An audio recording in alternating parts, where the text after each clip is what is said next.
मध्य प्रदेश को तकनीकी शिक्षा के क्षेत्र में शुक्रवार को बड़ी सौगात मिली। केंद्रीय मंत्री धर्मेंद्र प्रधान और मुख्यमंत्री डॉक्टर मोहन यादव की मौजूदगी में आईआईटी इंदौर के सहयोग से deep tech research and discovery centre का उद्घाटन किया गया।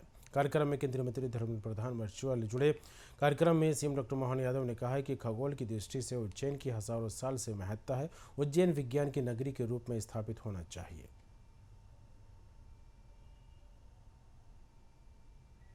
स्टैंडर्ड टाइम अभी ये रिसर्च की बात है, लेकिन ऐसे मामलों को लेकर भी एक आईआईटीएन कानपुर ने अपना एक ऐप बनाया और उसको दुनिया के सामने प्रस्तुत कर दिया।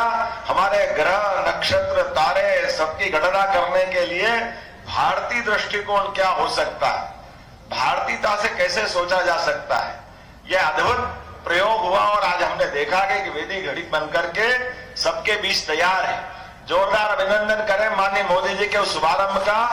और अभी 4-6 दिन की बात है, मोदी जी ने शुरुआत की उज्जैन का वो मान बढ़ाने की, जिसके कारण से हजारों हजार साल से उज्जैन का अलग दुनिया में मान सम्मान पुराने समय था, लेकिन आधुनिक काल में वो मान सम्मान पुनर्स्थापित हो, मध्य प्रदेश का मान पुनर्स्थापित हो। और केवल मध्य प्रदेश का नहीं, दुनिया के 200 से ज्यादा देशों में हमारी वो ज्ञान की ध्वजा फिर लहराने लगे। इसलिए ये बड़ा निर्णय किया गया था। मुझे इस बात की प्रसन्नता है, आज उसका अगला पड़ाव आया है। उज्जैन में खगोल विज्ञान की दृष्टि से एक बड़ा कदम उठाया माननीय धर्मेंद्र प्रधान जी के मौजूदगी में। जोरदार अभिनंदन माननीय धर्मेंद्र जी का। इस नाते से भी मैं खास करके, जैसे शिवरात्रि की मैंने बात कही है, यह अलग बात है कि काल के प्रवाह में हमारे अपने ऐसे कई रहस्यों का समय के साथ उद्घाटित होते जा रहा है और दुनिया उसको मानती जा रही है।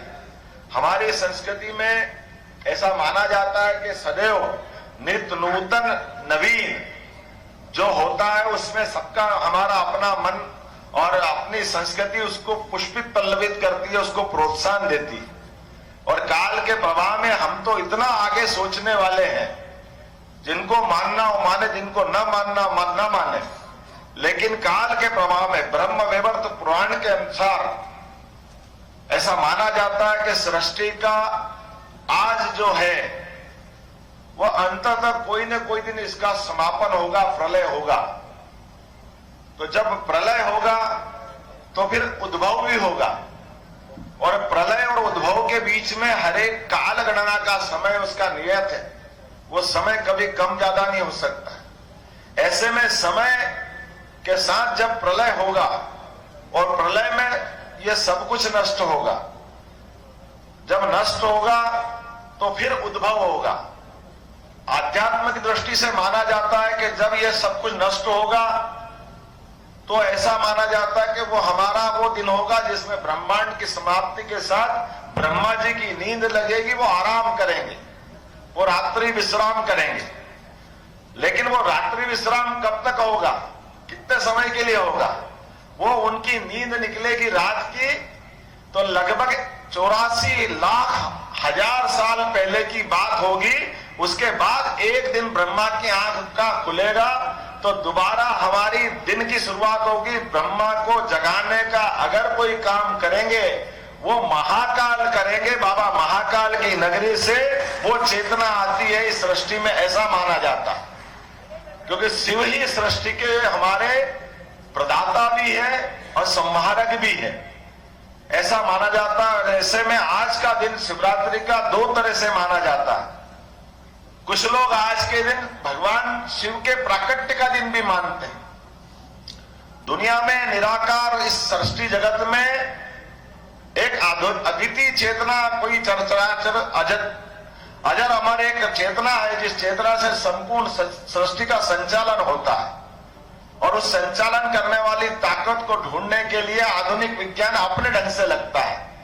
वो आज कुछ पाता है, कल वो लगता है कि बस यही हो गया, उससे आगे भी फिर कुछ और मिलता है। फिर वो लगता है कि यही सब हो गया, उससे आगे भी कुछ होता है। जैसे गैलीलियो ने कहा कि परिक्रमा कौन लगाता, सूर्य या पृथ्वी। उसके बाद के भी न्यूटन से लेकर के सभी के अलग अलग सिद्धांत, अलग अलग तरह के बात करने वाले लोग आए। अब न्यूटन का 3rd लॉ हमको सबको मालूम है, क्रिया की बराबर लेकिन विपरीत प्रतिक्रिया होती है। कोई उसको इच्छा मान ले, लेकिन न्यूटन का थर्ड लॉ भी अब प्रश्न चिन्ह के घेरे में आ गया है, वो भी पर्याप्त नहीं है। उससे आगे भी कुछ हो रहा है। ब्लैक होल में क्या होता होगा,